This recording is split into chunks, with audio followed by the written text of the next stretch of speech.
सब छोड़ें, सबसे पहले आप चावलों की लुक चेक करें। मोती की तरह खिले खिले चमकदार और गोश्त तो ऐसा नरम मुलायम कि हाथ लगते ही हड्डी छोड़ दे।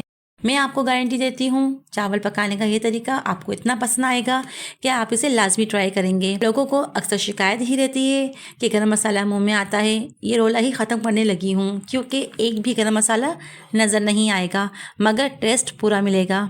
बिस्मिल्लाहिर्रहमानिर्रहीम। अस्सलाम वालेकुम। मैं हूँ सफ़ीना।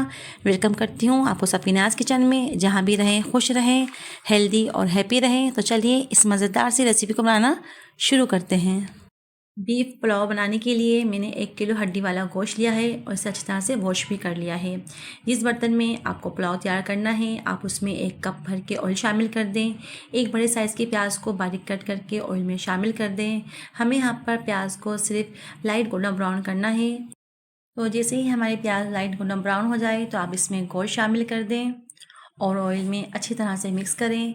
साथ ही हम इसमें शामिल करेंगे 2 टेबलस्पून लहसुन अदरक का पेस्ट और फ्लेवर को इन्हेंस करने के लिए 1 टीस्पून साबित काली मिर्च शामिल करेंगे। इसके अलावा कोई खड़े गरम मसाले शामिल नहीं होंगे। जब तक से हमारे गोश्त की भुनाई हो रही है और उसका कलर चेंज हो तो हम यहाँ पर पुलाव का मसाला तैयार कर लेते हैं। 1 छोटा जायफल, 1 जावित्री का टुकड़ा, 8 लौंग, 5 हरी इलायची, हाफ टेबलस्पून शाही ज़ीरा, 1 बादियान, 2 बड़ी इलायची, साबुत धनिया और सौंफ 1 टेबलस्पून। इन तमाम मसालों को पहले हल्का सा ड्राई रोस्ट करेंगे और फिर इसे दरदरा कूट लेंगे। नेक्स्ट, यहाँ मैंने कुछ साबित हरी मिर्चें ली हैं तो आप 12 से 15 हरी मिर्चों को दरदरा सा कूट लें। अगर आप चाहें तो मिर्चों की मिकदार बढ़ा सकते हैं। नेक्स्ट, तो इतनी देर में आप देख सकते हैं गोश्त का कलर भी चेंज हो चुका है और हमारा ऑयल भी सेपरेट हो गया है। जो मसाला हमने तैयार किया था आप वो शामिल कर दें। साथ ही आप इसमें नमक शामिल कर दें हस्ब ज़ायक़ा और जो मिर्चों को मैंने दरदरा किया था आप वो भी शामिल कर दें और साथ ही दही शामिल कर दें 1 प्याली और इन तमाम चीज़ों को अच्छी तरह से मिक्स करें। हमें यहाँ पर मज़ीद इतनी भुनाई करनी है कि जो दही में पानी मौजूद है वो ख़त्म हो जाए और इसका ऑयल नज़र आने लगे। तो थोड़ी देर लगी, इसका ऑयल नज़र आने लगा है। तभी हम इसमें गोश्त गलने के लिए 6 कप पानी शामिल कर देंगे और इन तमाम चीज़ों को अच्छी तरह से मिक्स करेंगे और इसे कवर कर देंगे ताकि हमारा गोश्त अच्छे से गल जाए।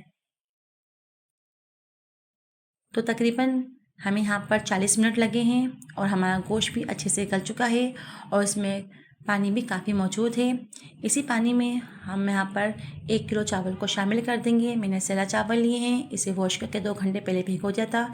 ये 4 कप चावल हैं, आप सारे चावल शामिल कर दें और यहाँ पर जो पानी इस्तेमाल किया गया है वो 6 कप है जिसमें यखनी भी शामिल है। साथ ही शामिल करेंगे 1 लेमन जूस, 1 गड्डी हरा धनिया पुदीना और कुछ साबित हरी मिर्चें। ये तमाम चीज़ें शामिल करने के बाद आप चावलों को हल्के हाथों से अच्छी तरह से मिक्स करें और पानी के कम होने का वेट करें। तो जैसे ही चावलों में पानी कम होने लगे तभी हम इसको दम पर छोड़ देंगे और 15 से 20 मिनट के बाद आप देख सकते हैं हमारे बहुत ही बेहतरीन से चावल तैयार हो चुके हैं। अगर आपको वीडियो अच्छी लगे तो एक लाइक किया करें और एक प्यारा सा कमेंट किया करें। मेरे चैनल पे नए हैं तो मेरे चैनल को सब्सक्राइब करना ना भूलें। आप इस पुलाव को अपनी दावतों में बनाकर दावतों में 4 चांद लगा सकते हैं। इंतहाई लजीज ये पुलाव बनकर तैयार होता है। देखने में जितना मज़ेदार लग रहा है खाने में इससे कई गुना ज़्यादा मज़ेदार होता है। बनाने का तरीका भी बहुत ही आसान है, आप इसे झटपट तैयार कर सकते हैं। आप ज़रा चावलों की लुक चेक करें, चावल का एक एक दाना खिला हुआ है और मोती की तरह चमकदार। इंशाल्लाह फिर मिलूँगी एक नई रेसिपी के साथ। तब तक के लिए अल्लाह नेगेबान।